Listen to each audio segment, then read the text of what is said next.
जय मसीह के मेरे प्यारे प्रियो, आशा करती हूँ आप सब अच्छे होंगे। प्रभु आप सबको आशीष दे। मेरे प्रियो, पुराने नियम में होम बलि और पाप बलि क्या है? आइए प्रियो, पहले हम होम बलि के बारे में जानते हैं, जो कि लिखा है उत्पत्ति 8 उसका 20 और 21। तब नूह ने यहोवा के लिए एक वेदी बनाई और सब शुद्ध पशुओं और सब शुद्ध पंछियों में से कुछ कुछ लेकर वेदी पर होम बलि चढ़ाया। इस पर यहोवा ने सुखदायक सुगंध पाकर सोचा, मनुष्यों के कारण मैं फिर कभी भूमि को श्राप ना दूंगा। कदापि मनुष्यों के मन में बचपन से जो कुछ उत्पन्न होता है वो बुरा ही होता है। तो भी जैसा मैंने सब जीवों को अब मारा है, वैसा उनको फिर कभी ना मारूंगा। मेरे प्रियो, पुराने नियम में जब भी कोई मनुष्य अच्छा काम करता था तो वो यहोवा परमेश्वर के लिए वेदी पर होम बलि चढ़ाता था, ताकि यहोवा उससे प्रसन्न हो जाए। मेरे प्रियो, इसी तरह कैन और हाबिल ने भी परमेश्वर को होम बलि चढ़ाया, लेकिन परमेश्वर ने हाबिल की होम बलि को ग्रहण किया, कैन की नहीं, क्योंकि कैन के अंदर लालच था। आइए प्रियो, अब हम पाप बलि के बारे में जानते हैं, जो कि है ले व्यवस्था 4 उसका 1 से 3 और 13।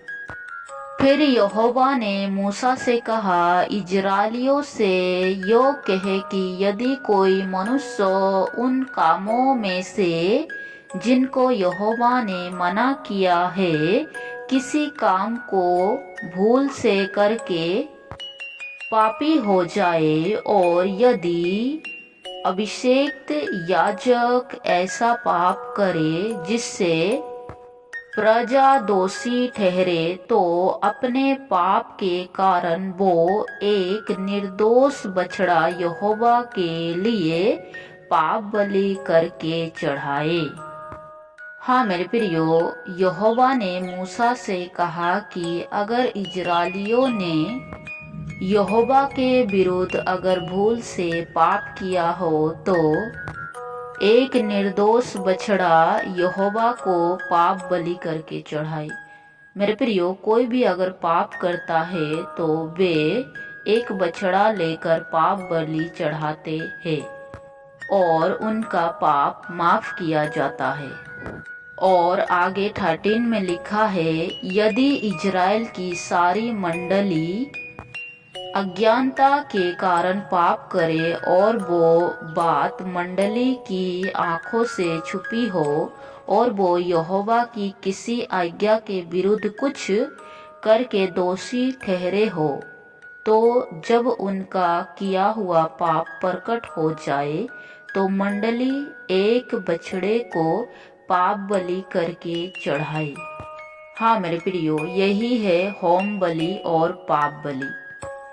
लेकिन जब हम नए नियम में देखते हैं तो हमें इन सब की जरूरत नहीं पड़ती, क्योंकि यीशु मसीह खुद मेमना बनकर आया और हमारे पापों को उठा ले गया, और हमें दोबारा कोई भी बलि देने की जरूरत नहीं है, क्योंकि लिखा है कि परमेश्वर ने जगत से ऐसा प्रेम रखा कि उसने अपना इकलौता पुत्र दे दिया, ताकि जो कोई उस पर विश्वास करे वे नष्ट ना हो परंतु अनंत जीवन पाए।